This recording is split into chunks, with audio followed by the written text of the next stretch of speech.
Hello, Facebook.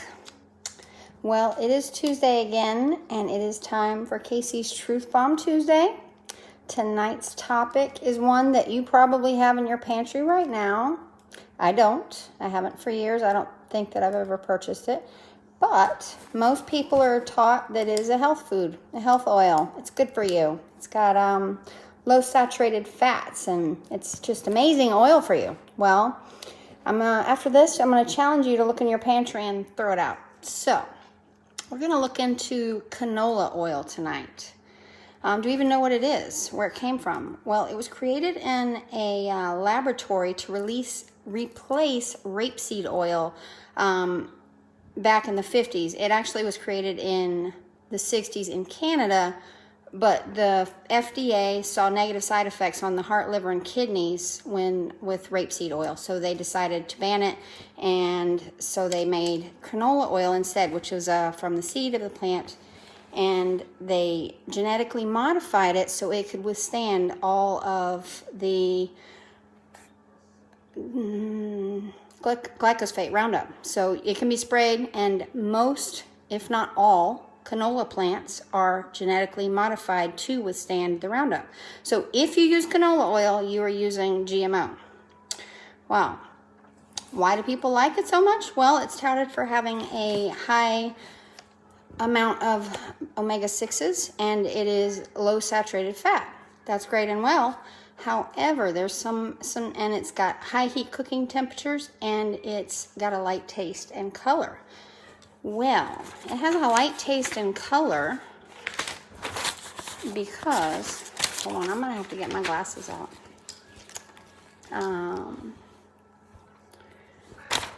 The light taste and color come from in the processing of it. It has to be processed, unlike a lot of seed oil such as olive oil or avocado or a lot of the natural plant oils that are not genetically modified, they're cold pressed or they are expeller pressed. So there's not a chemical used to get the oil out. Not so true with canola oil.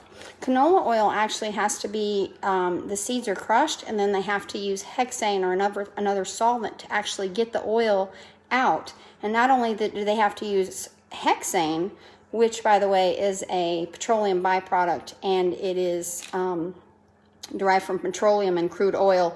That's a whole nother Truth Bomb Tuesday, petroleum. So it's mixed with that, and then the EPA classifies hexane as an air pollutant, and the CDC says it's a neurotoxin. You ready to change oils yet? And not to mention that the FDA does not require the oil to be tested post-production for solvents. That's pretty scary, you know. That's just not good. Let's see. Okay,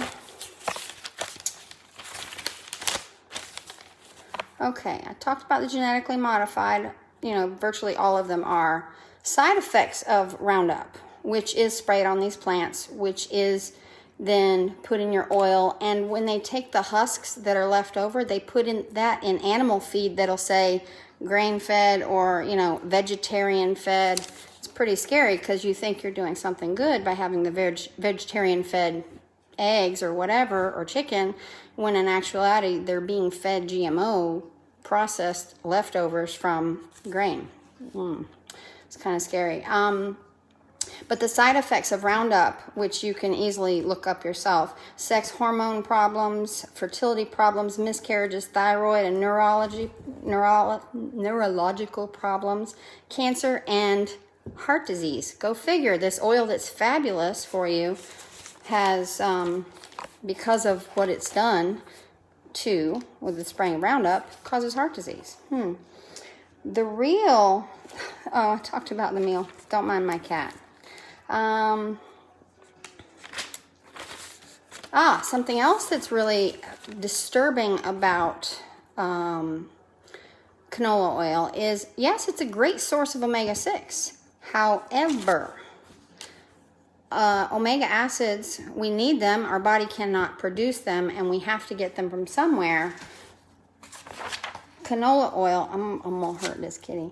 Canola oil is low saturated fat. However, the body can process a 2-to-1 ratio to omega-3s and omega-6s. Omega-6 being the 2 and omega-3 being 1 ratio. And most people, their ratio of omega-6 to omega-3 is a 20-to-1 or 30-to-1.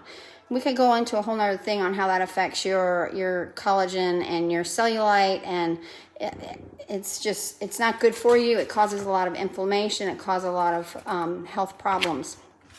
But it throws off the critical balance of your fatty acids. Instead of calming inflammation, it provokes it, upping your chance for heart disease, diabetes, cancer, and other chronic progressive illnesses. That's pretty scary. What are some other oils you can use instead of? Well, that's super easy. There's so many cold-pressed oils. I personally love coconut oil. I use it for a lot. I don't use it for high heat cooking, but I don't do a lot of high heat cooking. And if I do, I tend to use my, I use olive oil, but I've learned that that's not really good for high heat. But, again, I don't do I don't fry. So maybe some little sauteing or something. But you can also use ghee, which is butter, but it's been processed in a different way to remove the lactose out of it. So it's basically just the fat. It's butter, but they've taken the cream out of it, the lactose out of it. So it's a better option. But you've got coconut oil, avocado oil, you know. So whatever the minimal nutritional value of canola oil has is totally negated by the GMO in it and the being highly processed and the health problems that it causes. So I just wanted to let y'all know about that lovely oil that might be in your kitchen. So go in there and look and see and do your own research. And grapeseed oil, that's another great one. Sorry, I didn't have that written down, but yes, grapeseed oil is fabulous for high heat cooking, but it escaped my mind. So anyway, thank you guys. I appreciate you watching and have a great day.